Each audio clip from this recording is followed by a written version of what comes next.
Mystery incident didn't stay quiet for long. By the next day, rumors of Senior Adanne's strange blood were spreading through the school like wildfire. The juniors whispered behind her back, and even the seniors began to act more cautious around her. Principal, Mrs. Okafor, a strict and no-nonsense woman, called an emergency meeting for all senior prefects. Uju and Mmesoma managed to sneak close enough to the assembly hall to hear part of the conversation. "There's something going on in this school," Mrs. Okafor said, her voice sharp and commanding. "Strange disappearances, disobedience, and now this. Absurd rumors. I will not tolerate it. Whoever is responsible will face the consequences." Adanne sat silently, her expression unreadable, while Ijeoma smirked in the corner. Uju could sense the storm brewing. After the meeting, Adanne stayed behind to speak with Mrs. Okafor privately. Uju and Mmesoma hid behind the door, straining to hear. "You are making a mistake," Adanne said, her voice unusually soft. "You don't know what you are dealing with."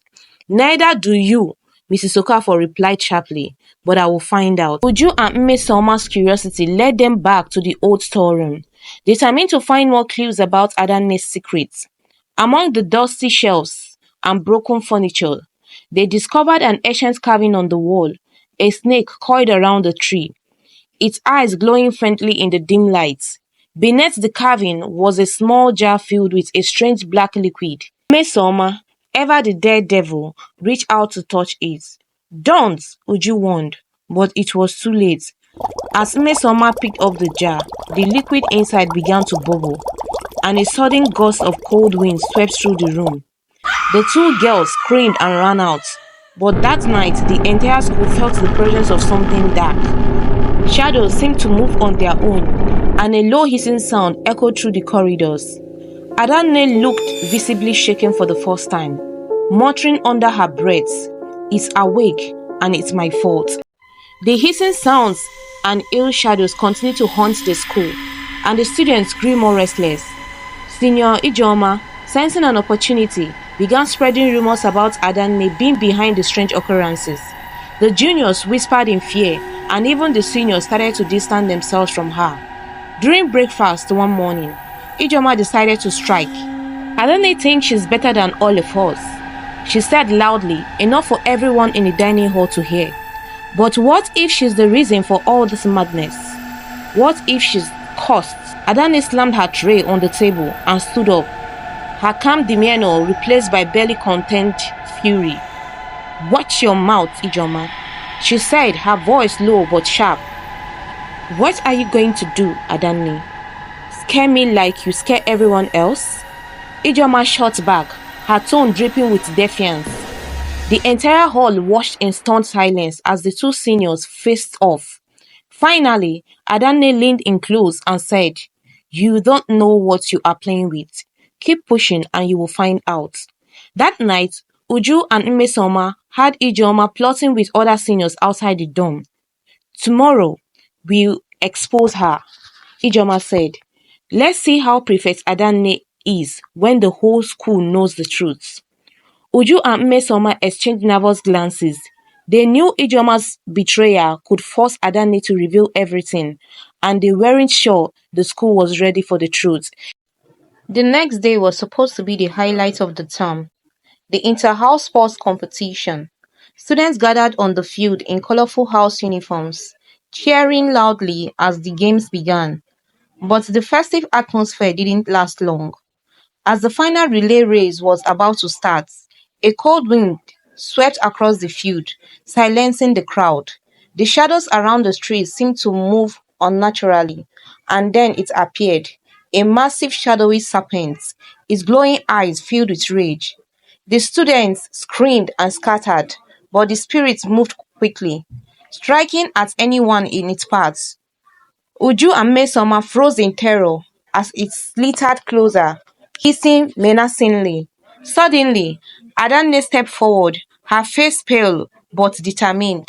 "Everyone get back," she shouted, her voice cutting through the chaos. For a moment, it seemed like Adanne would confront the spirits, but she hesitated. Uju realized why. If Adanne used her powers in front of the school, her secrets will be exposed forever. Adanne, you have to do something, Uju shouted, her voice trembling. Adanne glanced at her, pain and fear in her eyes. If I do, they will never see me the same way again. But before she could decide, the serpent lashed out, narrowly missing a group of juniors. Adanne clenched her fists, her body trembling as she prepared to make the ultimate choice. As the spirit's attack grew more violent, Adanne stepped forward, her fear giving way to resolve. The crowd watched in stunned silence as she began to change. Her eyes glowed bright green, her skin shimmered with scales, and her movements became fluid and snake-like. Gasps and screams filled the air as the students realized what was happening. "She's a monster!" someone shouted, but Uju yelled back, "No, she's saving us." Adanne launched herself at the spirit, her snake form coiling around it as the two beings clashed. The battle was intense, with the spirit hissing and thrashing, but Adanne held her ground. With a final burst of energy, she overpowered the spirit, banishing it back to whatever realm it came from. As the dust settled, Adanne transformed back into her human form, breathing heavily. The entire school stared at her in shock and fear. No one clapped, no one spoke. They simply watched as Adanne walked away, her face expressionless. Uju tried to approach her, but Mesoma held her back. "Not now," Mesoma said softly. "She needs time." The days following the attack were eerily quiet. The storeroom was sealed off, and the school issued a vague statement about unusual events during the competition. But the students knew the truth, and so did the teachers. Adanne became an outcast. Students avoided her in the halls, and whispers followed her everywhere she went. Even the teachers treated her differently, speaking to her with a mix of caution and fear. One afternoon, Uju and Mesoma found her sitting alone behind the dining hall, staring at the ground. "We just wanted to thank you," Uju said hesitantly. "You saved all of us." Adanne didn't look up. "It doesn't matter," she said quietly. "They will always see me as a monster now." "That's not true," Mesoma said. "Some of us see you as a hero." Adanne finally looked at them, her eyes filled with sadness. "Heroes don't get to be normal," she said. "They just survive." As Uju and Mesoma walked away, they couldn't shake the feeling that Adanne's story was far from over. And in the shadows of the storeroom, the faint glow of the snake carving hinted that the spirit wasn't gone for good. Hello family, with this we've come to the end of the story. Please do not forget to click on the follow button for more interesting stories as this.